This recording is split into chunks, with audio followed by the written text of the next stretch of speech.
This week I had the absolute privilege and pleasure to sit down with Harrison Tisch, one of New Zealand football's rising stars. If you haven't heard of Harrison Tisch, you will. He's 14 years old, but check this out.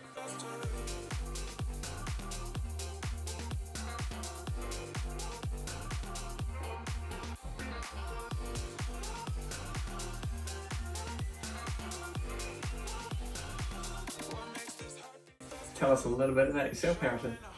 I'm Harrison. I'm from Tauranga. I've lived here my whole life. And then this year I've moved down to Wellington to play for the Wellington Phoenix Academy. I've had one term down there so far, and that's all going well. Nice. Not too bad weather actually. Okay. Yeah. That's all going well. I've played football since I was 4. And I've just loved it the whole time, Yeah, awesome. Thanks very much. Growing up, my footballing idol was David Beckham.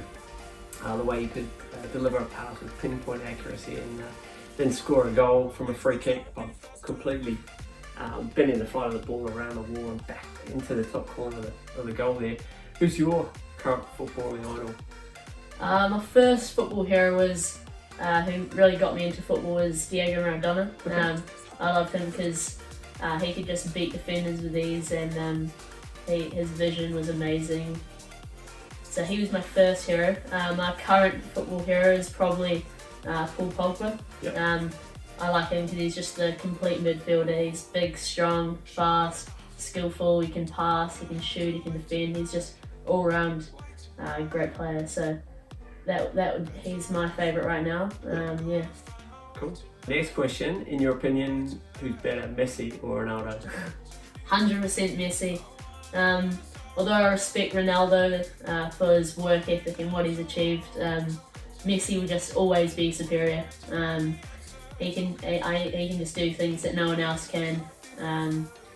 And yeah, he's just from another planet, so definitely Messi for me. Yeah. I'm from the other side. I think I love Messi and I love the things that he does, and he's just got that natural ability. But for me, the discipline that Ronaldo has had to put into his career to get into where he is, that's why I pick him. But neither is the wrong answer there.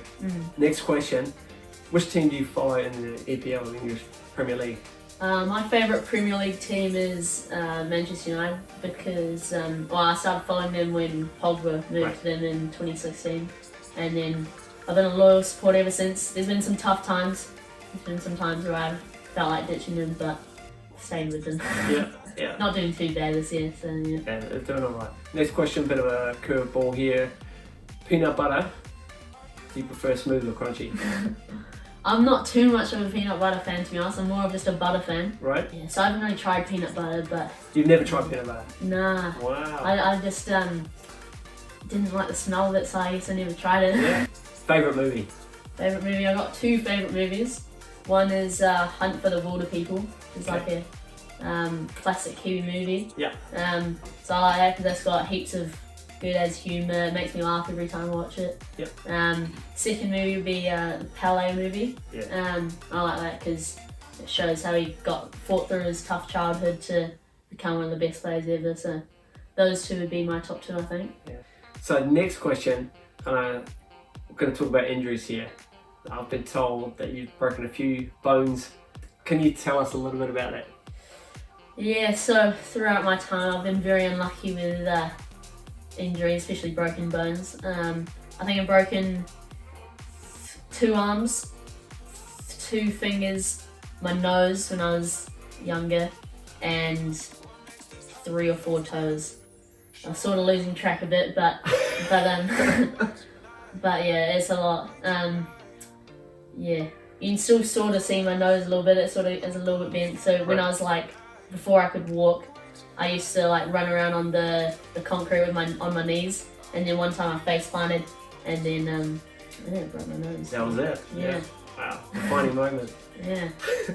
I've got a few scar stories myself. I'll tell you about the one on my arm here.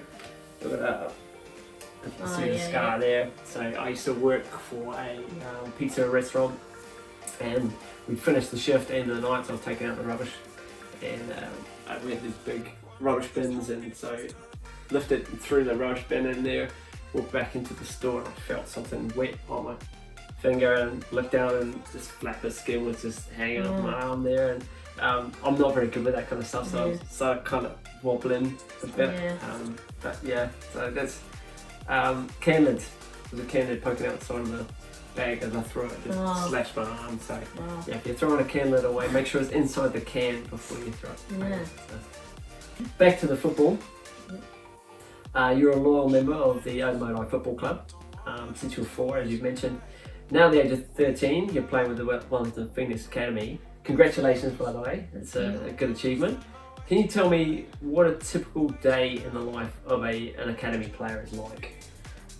Typical day, we say Wednesday for example. Start with waking up at 5:45. Then we got gym at 6 o'clock where we do like weights, body weight stuff, core. That's for about an hour. Then we've got breakfast at 7:45. Then school runs from 8:45 to 3:30. And straight after school we head to the van which picks us up from the front of the school, and we go to training. And so training's for about an hour and 45 minutes I think. And then after training we head back, have dinner, and we do homework for like an hour, and then lights out at 9 o'clock for my age. So yeah, that's a typical day. Also in the mornings each day we've got this app on our phone where we have to fill out our wellness. So we have to fill out like how long we slept for, what was the quality of sleep, how your body's feeling, are you ready to train, and that sort of thing. Wow. And then there's another app that we've got as well called Huddle where like all our games get posted. Right. And after our games we look through those and we like make clips of all our touches and stuff, and ask questions and to the coaches and stuff, so those are both pretty cool. Yeah, so what's the purpose behind all that, like all the huddle stuff? What are you trying to achieve? Probably just to learn from our mistakes and see what we've done well, and just seeing what we can do better. I think that's the main thing. Sounds like a pretty full-on day. Yeah. Like you must be pretty exhausted by the end of it. Yeah. Do you get free time as well? Yeah, there's a bit of free time. So after school, if we don't have training, then it's like free time. But also after dinner, we've got like half an hour of free time before homework time, and then after homework there's like an hour or so before we've got to go to bed. So yeah, it's like not too much free time, but we've got a bit of it there. Alright, so when you're not doing the football stuff or the school stuff, what do you like to do? Most of the stuff I do is related to football, so I'm either playing football, watching football. Right. But yeah, so usually watching football. Just I've got some good mates at the boarding house in Wellington where I live, so just hang out with them. But yeah. What's it been like? I know it's kind of going on to a different tangent here, but what's it like being in Wellington? Because you've had to leave your family here and go into a boarding house scenario down there. Was it a difficult decision for you to make? Well, I've been ready to move down for a couple of years, because a couple of years ago I went to this camp down in Wellington at this the other big academy down there, Ole Football Academy. Yeah. And I really liked it there, and I was really keen to go there, but my mum and dad weren't too keen for me to go down, and I didn't really have anywhere to stay. Okay. But then I went to one of the Phoenix camps, and that was great, and then there's the opportunity to go to Scots College and board there, which was like a great place to live. Next question, if you could give some advice to some younger players than yourself, what would it be?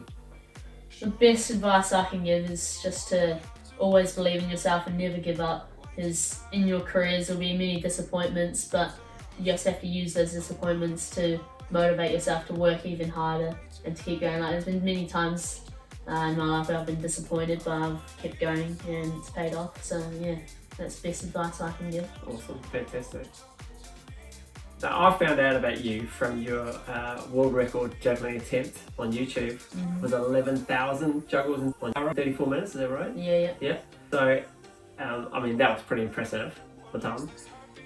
Again, for the younger players, how, like, if I was trying to get them to do some juggling or start out juggling, what would be some of the things that you could recommend? Well, pretty much the only thing you can do really is practice. Just constantly practice. Like, that's pretty much how I learned to do everything I know. So just hours and hours of practice, trial and error, and just learning from your mistakes. So yeah, when I started off juggling when I was about 8, I was terrible. Could be able to get like 5, 10. Right. And I slowly worked my way up. And when I was about 9, I think, my mum gave me this here it is. This little plastic, pretty budget trophy to record all my juggling records, because then I was really into juggling. Yeah. So in 2016, the first one I wrote down here was 219, and it slowly worked its way up, and then now it's 11,000. So yeah, so it's quite a cool little trophy because it's pretty budget, but it shows, it represents a lot of hours and of effort, disappointments and happiness. So yeah, it's quite cool. That is very cool. I love that. The fact that you write your target down, and then you go back and you show how you've beaten it over time and how you got better and better. It's like a visual display of how you've really achieved and moved on. That's awesome. Next question, can you show me a skill? Oh yes, absolutely. Yep. Okay. Alright, so we're outside, so what are you going to show us? I'm just going to try to show you guys a few skills. Yep. Maybe you guys can learn one day. Fantastic. Right. Go for it.